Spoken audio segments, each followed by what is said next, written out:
just want to make sure that we are all here. Cindy Brule, Yes. Eric Danette, Yes. Laura Wood, yes. We'll start with any public comment. If anyone who is here has any questions or comments, now is the time if you'd like to speak. Laura, just want everybody to know that we are recording. It's March 15th, and this is being recorded for NBCTC.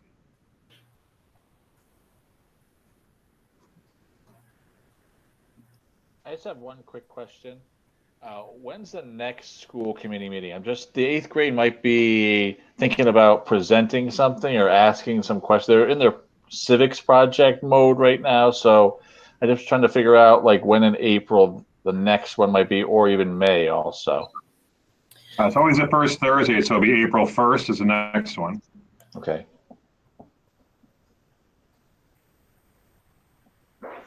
And the other one's then the first week in May, right? Yeah, first Thursday. Okay. May 6th. Okay.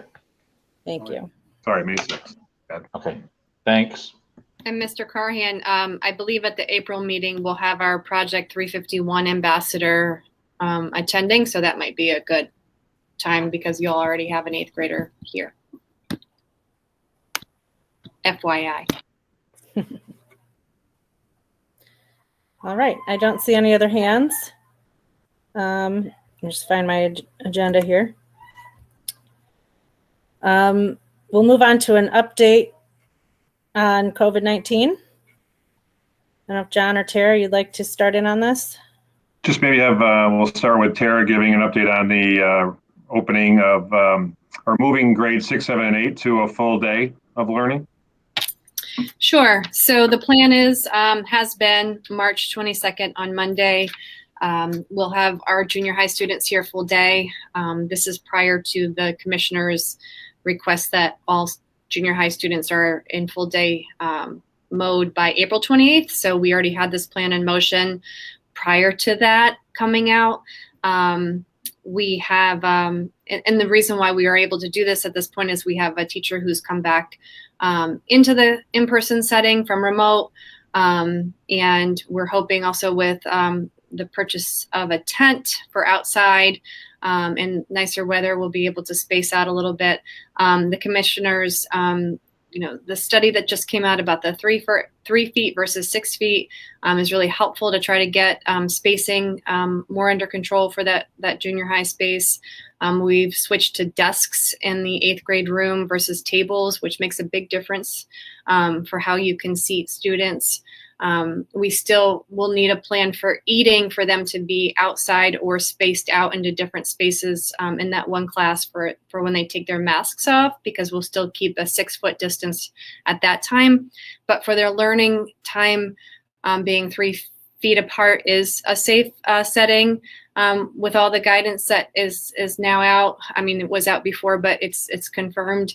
So we'll make sure that we can get that whole class into one space. And then the goal is for when it's a little bit nicer, I know it's hard to believe, but the snow and ice will melt, to get them in a tent outside as much as we can so that they have some space to move around.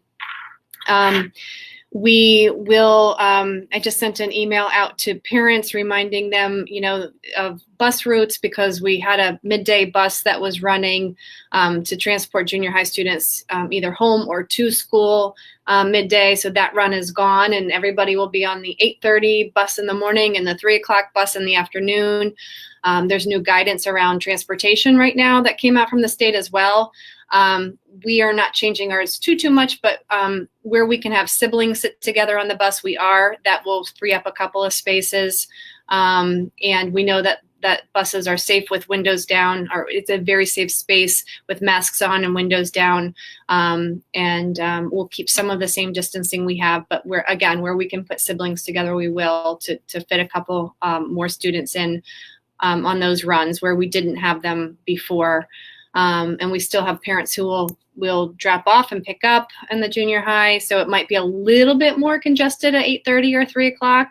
But I have a lot of confidence in our traffic pattern out here and the way we're running things. So hopefully we'll keep that going smoothly. the junior high team has done an excellent job collaborating over many weeks of thinking about how to bring our students back, how to sort of reset and really welcome them back and set expectations and make them feel special about being here for a full day.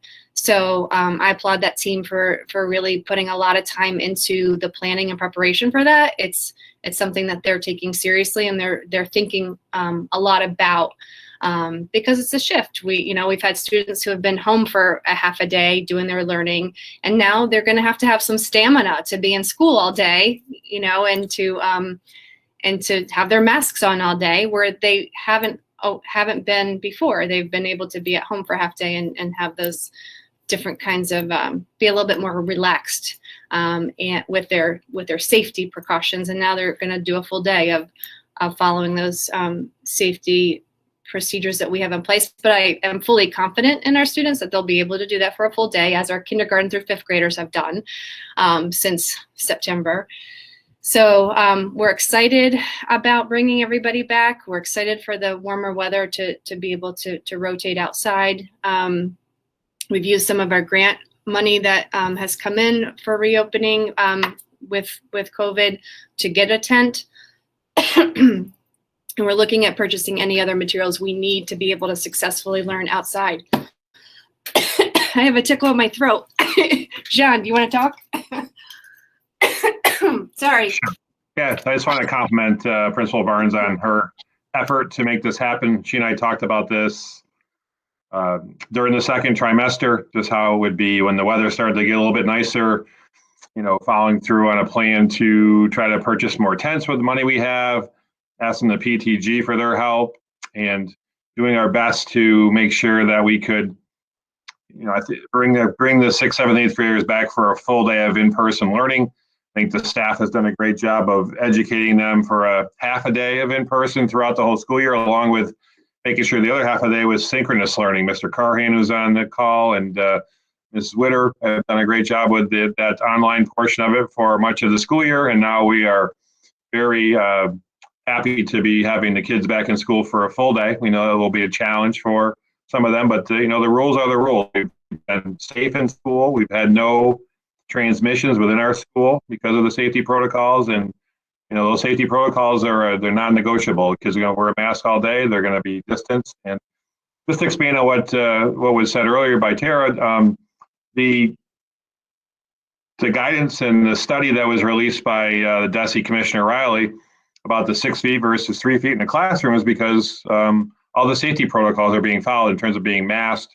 We've improved the ventilation in the school, as we've discussed many times in our meetings.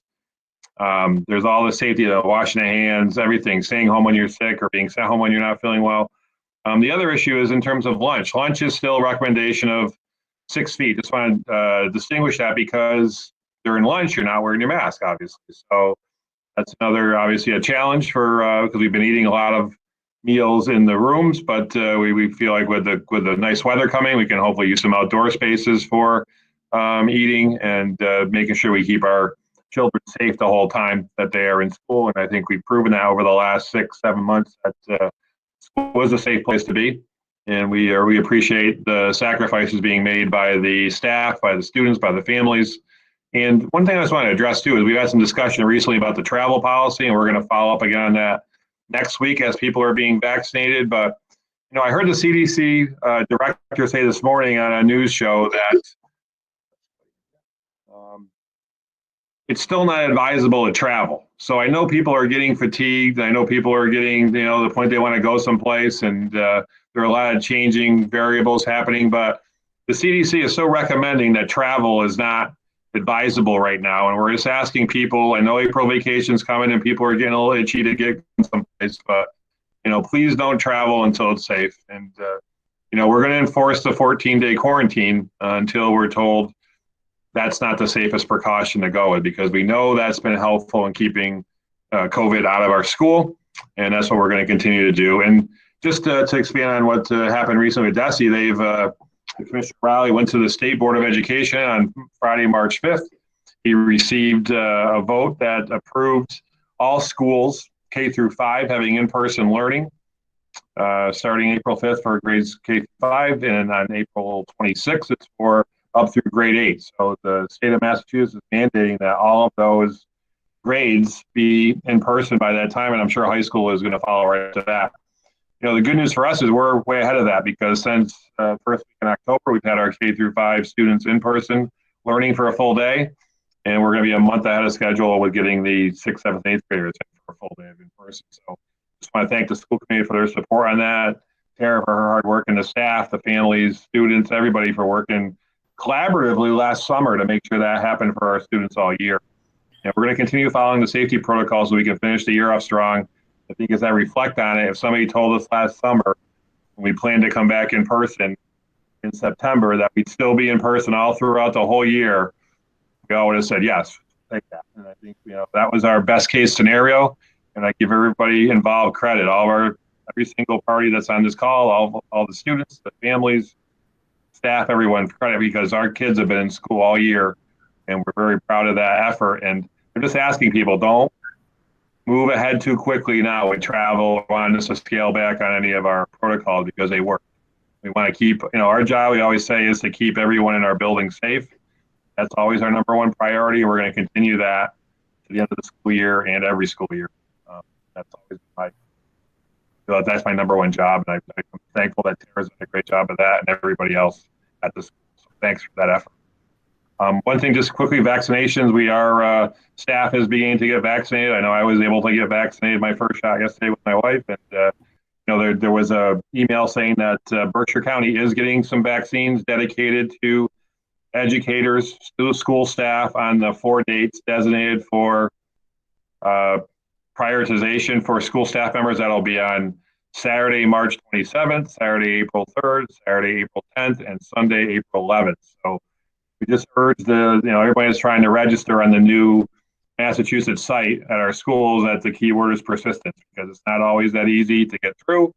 But if you try, I know Jen was mentioning earlier that she got through early in the morning. That was successful. That's what my wife got through too, to make our appointment. So please be persistent, and it's important that people get vaccinated to help us continue to make progress keeping our school and our community safe. Thanks, Tara. I'll turn it back to you. I know you got cut off a little bit. Actually, can I interject here for a second? Yeah, sure. Sorry, I have a follow-up question, John, on the travel policy. Might be more of a point of clarification. I have had several parents and teachers reach out to me, and I'm not sure if I'm clear on it as well. I know we've talked about it, but I just wanted to, if the commissioner is saying, he wants all students to be in person as of a certain date, no more remote learning, how can we enforce the travel policy and make kids do remote learning if, you know what I'm saying? I'm unclear at how that's going to work. I can answer that. He said the only approval for remote learning the rest of the school year are in 2 areas. One, if a family has opted out for the whole school year, they can continue to do that for the rest of the school year. That's their option, although that won't be available in the fall. We won't discuss that now, but families that have opted out for the whole school year can finish the year out. And 2 is you can be remote learning for a COVID protocol, for a COVID safety protocol. So if you travel, then you have to quarantine. That's a state guidance. So we are enforcing that, and that's the only remote learning that's allowable are for those 2 reasons: opting out for the whole year and a COVID safety protocol, which travel does fall under. It's just like exposure to somebody positive. That would be a COVID safety protocol. So those are the only 2 ways that if you are in school that you would be cleared to be remote, is because of exposure to a positive case, potentially obviously being exposed within a family, or travel. So am I correct also if families choose to go away and they have to then be remote, are they absent for those days? Are they marked absent, or do they get credit for those days? No, they participate remotely as long as they're filling up to doing that. The school will be able to allow them to do that. One thing I know that I'm sure Tara's going to weigh in, but she has communicated to the families that we won't have as much of that synchronous learning for the kids, because we're going to be outside a lot, and you can't do that. You can't be, we're not going to have the ability to live stream that when everybody's outside learning. So that's why we're encouraging people to come in person.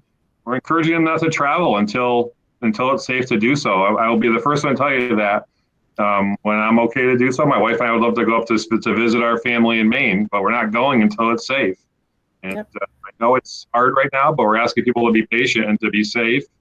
And I don't know, I guess to me, it's like we've done it for over a year. So if we got to wait until June instead of going in April, I don't think that's too much to ask. And I know there is also some when you're vaccinated fully that you can travel without being quarantined. But I can say this, kids aren't being vaccinated, so they don't fall under that exception because they're not going to be fully vaccinated and traveling. They would still have quarantine. They are eligible to remote in and to do their learning. They're not marked absent. And I'll. Thank you. That makes sense. Tara, back to you.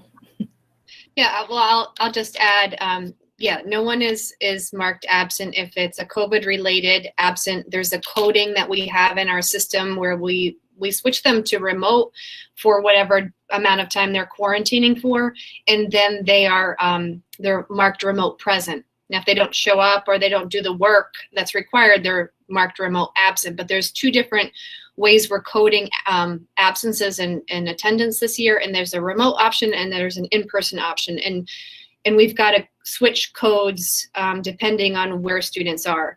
Along those lines, what we've done a lot this year is, because teachers have done a fabulous job having one foot in both worlds all year long, with I have some in-person learners and then I have remote learners at home, and I have two different headsets, and you've seen me acting crazy here, showing you all the pictures of everybody with all kinds of get-ups and technology, and really doing an outstanding job. And I want to stress this because I think even if you look at some schools right around us, it feels like it's one or the other. If they're not in person, they're sending kids to a remote academy to do the work. They're not doing you can come and you can Zoom in and we'll make packets for you and you can be in both worlds. A lot of schools have really just made a clear delineation of you're in or you're doing a remote academy. And we didn't think that was what was best for our community. So the teachers have truly gone above and beyond to be able to make both things happen all year long. And along those lines, so when a student is sick and it's not COVID related, they have an earache, which is an earache is not a symptom of COVID at all, right? And they needed to stay home, and they just weren't feeling so well. They maybe had a little headache, but they didn't want to make it to school or something like that, something minor. We've allowed them to remote in all year, which in any other given school year, you wouldn't be able to remote in. You'd be absent. You would get your work when you came back and you would make up your work. And we've done that all year long for families and students. And I just, I feel like for this last trimester, because the teachers would like to release themselves a little bit from those headsets. They would like to release themselves and their classes from the screens a little bit more. We're not allowing students to just remote in when they have a headache and it's like a sick day. Then you're absent. You have an in-person absence, and just like any other year, I felt it was important to draw some boundaries around this for teachers because it's the third trimester and it's been a long run. And I think that everybody here deserves just a little bit more boundaries around that. And it's not that we don't want to help students who are home and not feeling well, but if you're really, if you're not feeling well enough to stay home, then just stay home. And when you get back, we'll help you out with your work. So that's a shift a little bit for trimester 3 that I've been communicating with families. And we will support students who are COVID related for sure, just like the superintendent said, in terms of travel, in terms of if you're exposed and you have to quarantine. But the expectation is that you may not get as much live teaching time as you've seen in the past. Again, like the superintendent said, we may be outside some more. We may be doing some things where we're just not connected to the computer as much. I think for our staff and our students, that's probably a good thing to not be as connected to the screens as we've been for the last 110 days. we want to start to shift a little bit more on the spectrum back to some of the kinds of teaching that we had before COVID, because the screens, it's been a long year of screens. And it's not that we won't be supporting those students who need to quarantine. We absolutely will. We have remote coaches. The teachers will still make sure that any student who is quarantining and needs to remote learn will get every piece of material they need.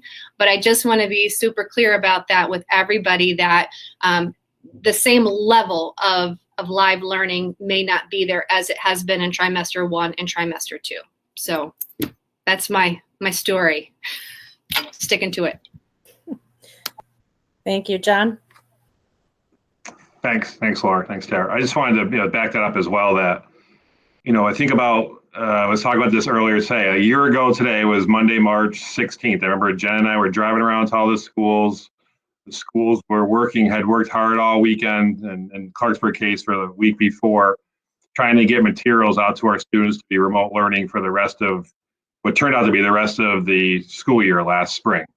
And it's a year later, we've come so far. Our staff has worked hard. Everybody's worked hard. Family, students, everybody's worked hard to make sure that our kids could be in school all year, and they're still in school, and they're going to be in school the rest of the year.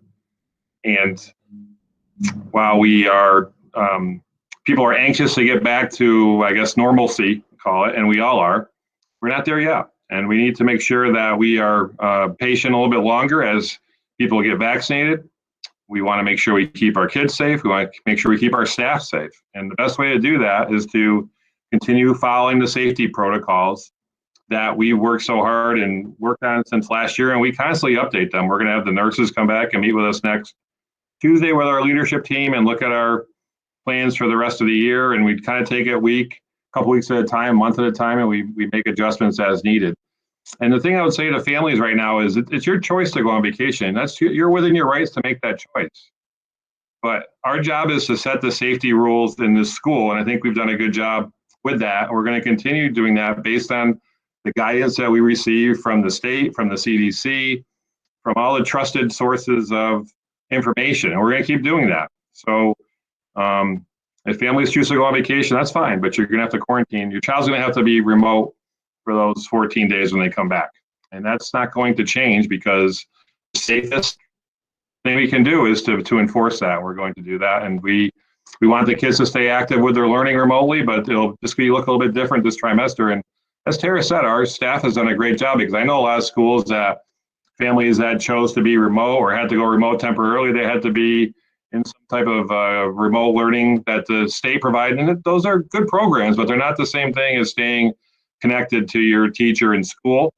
And I give our staff credit, because they were given a choice of what they wanted to do at the start of the year, and they advocated for educating students through streaming into classes. And Tara has a dedicated staff that reaches out also to those students. We've gone above and beyond to make sure that the kids that are remote stay connected to school in a variety of ways, including live streaming into their rooms. So that's something we've done, I think, above and beyond job, and I give the principal and the staff credit. But as we head into the third trimester, we're going to continue to enforce that. We're going to change a little bit of the learning to be more outside, to be a little less technology based, and we're just asking everybody to keep working with us, because it's proven to be successful. Schools are safe because we follow these safety protocols. We're not going to back down on those now, because they're effective in keeping our staff and our students safe. So I appreciate that, Laura. Thanks. Thank you. Tara, did you have anything else to add before we move on? No, I'm excited for March 22nd to come. I'm going to rest up all weekend and be ready for more students in our building all day. I'm excited. John, did you put your hand up again? I thought I saw it go back up. No? Okay. Sorry, that was bad. A mistake. I do have a caller who has a hand up. Can they speak at this time? I know we have open discussion in the beginning. You're muted, John. Sorry. As a chair, as a school committee, you can decide to allow comment. That's up to you. Okay. Tracy Jelinas. Hi, sorry, I missed the very beginning. I was having trouble signing in. someone probably already brought this up, but the 14-day rule, I just wanted you guys to consider the travel sports and stuff now, and those kind of things going on. I mean, 14 days is not necessarily what the state's saying. I don't know if you know about the close contact and the travel bans. There's the 10 day, getting tested and then just coming back right after your test is negative. I know my school's following those protocols too of the travel. I just want you to think about that, especially with travel sports coming up, because 7th and 8th graders can join travel sports, and there's going to be a lot of folks traveling. I don't know about your teachers too. I mean, we've talked about at my schools anyways, is you'd have a lot of teachers out for 14 days if we continue to do this. That's the highest level is the 14 days. But I mean, what if they travel every weekend, being that they have a sports game going on or, some kind of sporting event, because they're opening those things now and they're traveling. So I just want you guys to think about that.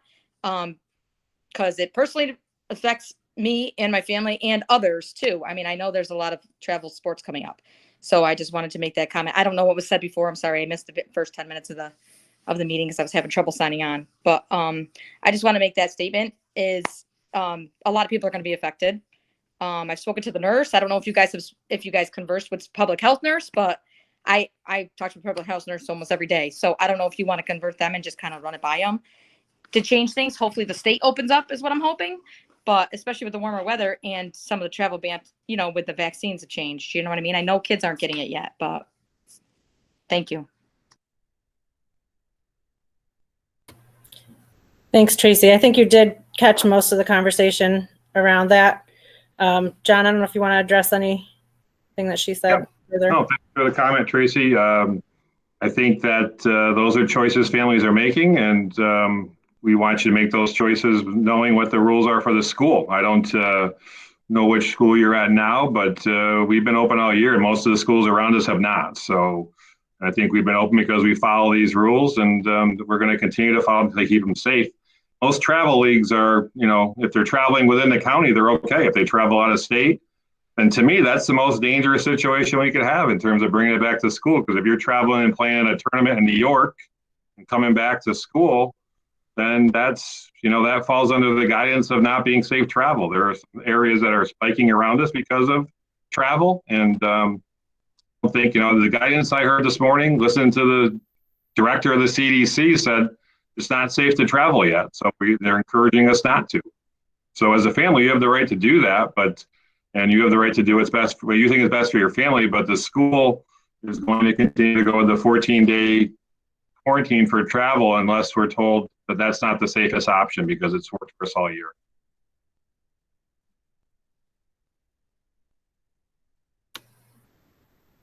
Thank you.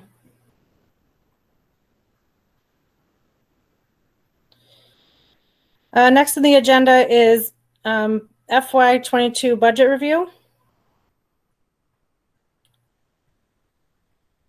Is this going to turn over to Jen now?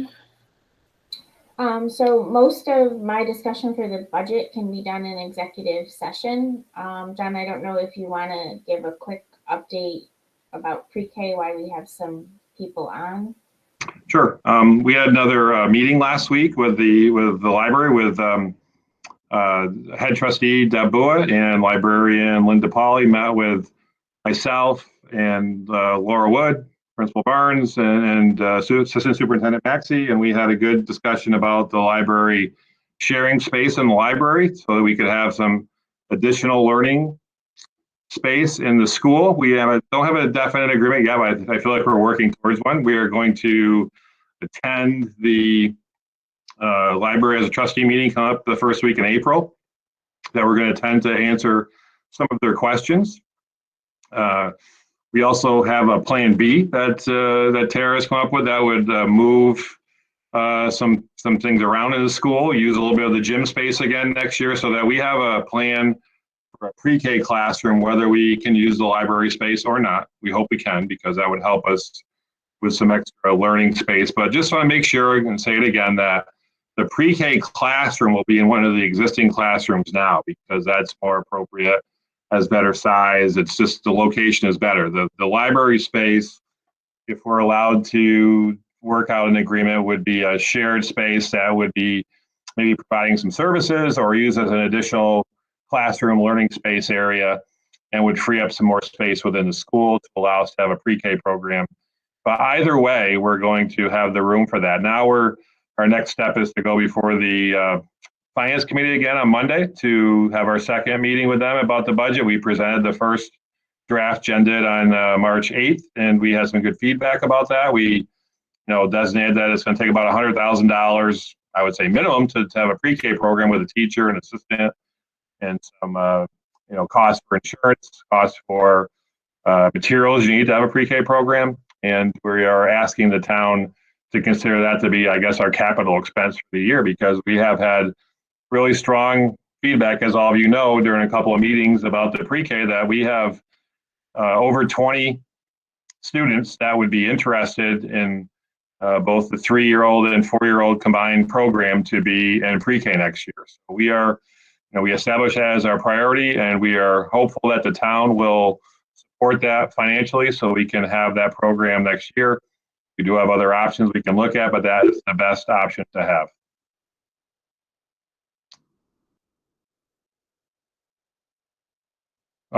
Laura, do you want to allow Rebecca to make a comment? Yeah, who is it? I just saw a hand go up, but I don't see where it is. Rebecca Buck. Right, Rebecca Buck. Go ahead, Becky. Hi. I was just wondering, the 20 students, are those Clarksburg residents, or are some of them school choice students as well?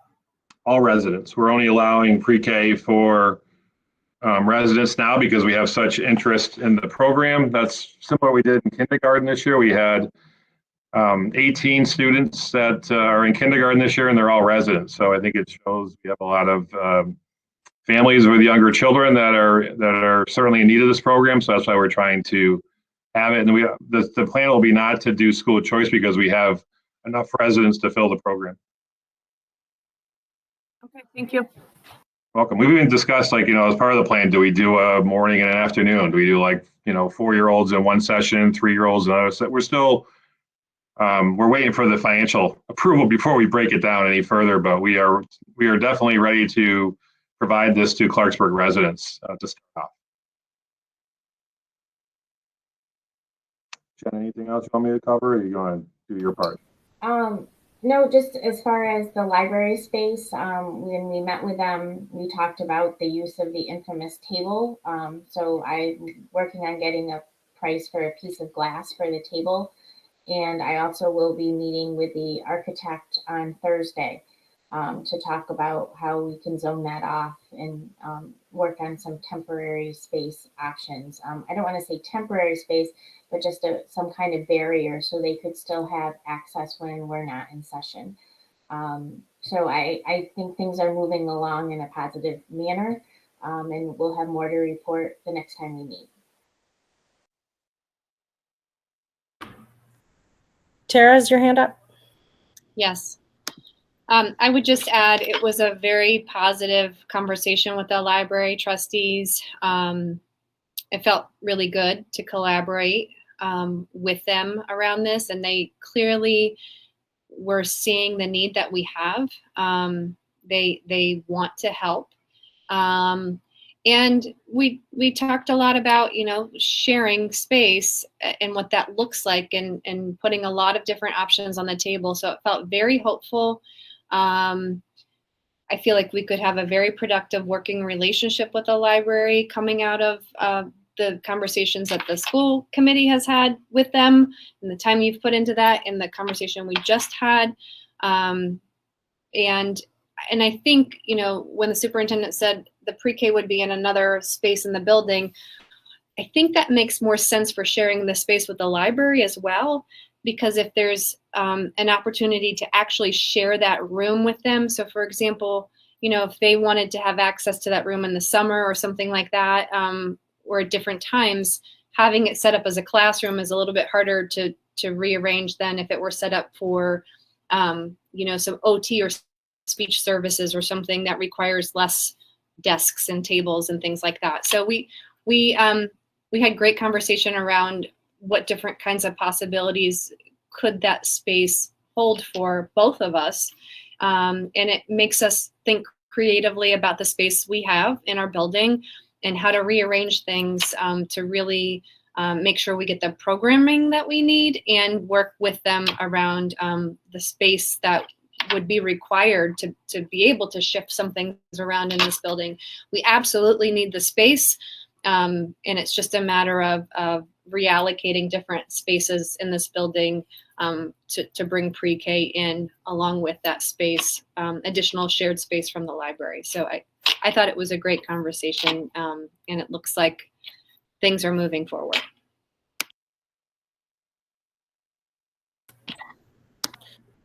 I would echo everything you just said, Tara.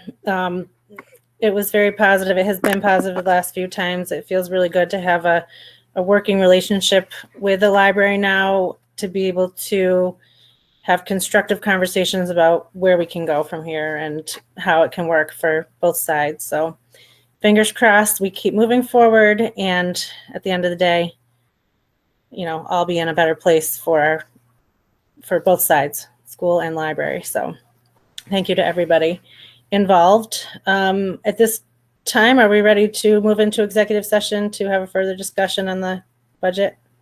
I see Becky Buck's hand up again. I don't know if she I means think it's to have still up, it but Oh. Becky, did you have more to say? No, okay. That's Oh, okay. mistake. I use Zoom, not Google Meet, so I must have clicked. My apologies. You're not alone. We all forget to put our hands down. Or Jen, do we want to go over the overall budget first before we go into executive session, just in case anybody hasn't heard the request? I mean, I don't think we're changing anything tonight, are we? I don't believe. No, I mean,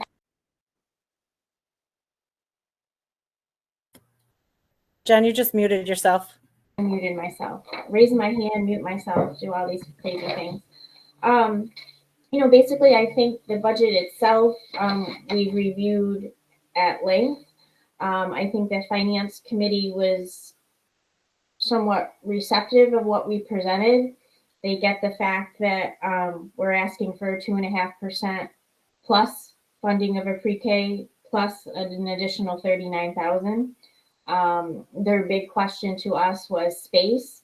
Reading between the lines, I got the impression we're not going to give you money for pre-K if you don't have a solid plan for space, and I think we've addressed that one way or the other. The question is, are they going to fully fund us or not? And we'll talk about that on Monday. The budget itself, is what we discussed at our last meeting. But I'll say this publicly. I think it's, time that we are invested in. I'm very fortunate that we had the debt exclusion money, but we've heard from our community that they want a pre-K, and this is a time for the town to do the right thing. And, I think we were received well, but they're a little concerned about revenue, as they should be. Every community should be. But, we're not asking for vehicles. We're not asking for bulldozers. We're asking for a program. And it's nuts and bolts. And if you want to have a school, these are the investments that need to be made. So that's kind of my position with them. And I think it was a good meeting. I think all parties asked some really good questions. I think we provided, a decent budget, a fair budget, because, we did talk about personnel a little bit. But it is what it is. And if you want a pre-K and you want to have the structure that we have, this is what it costs. And hate to say it, but that's the bottom line. So we'll see what Monday brings. And, we've got a couple things in our back pocket, but the reality is they need to fund the pre-K and fund our budget, because there's years that you haven't been fully funded. And this is the year of the school, I'll call it. So we'll go in, we'll be positive, we'll listen, but we're also going to defend our budget.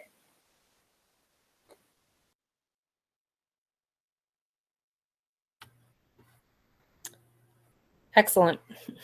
Should we move into executive session now? Yes. Okay. I'm going to take a roll call to move into executive session. Cindy Brule, Yes. Eric Danette, Yeah. Laura Wood, yes. Like to invite Jen Maxey, Tara Barnes, John Franzoni, Ronna Brandt, Stephanie, if you'd like to stay for this. I'm not, sorry, I You don't want to say that, Terry, you're going to let the staff know when we come back? Is that? We've set that Yeah, up? I can send a text out. Should we stop recording? Yeah, I'll stop recording right now so that I forgot last time. I see Yeah, one other person on here, Oh. Jamie Saunders.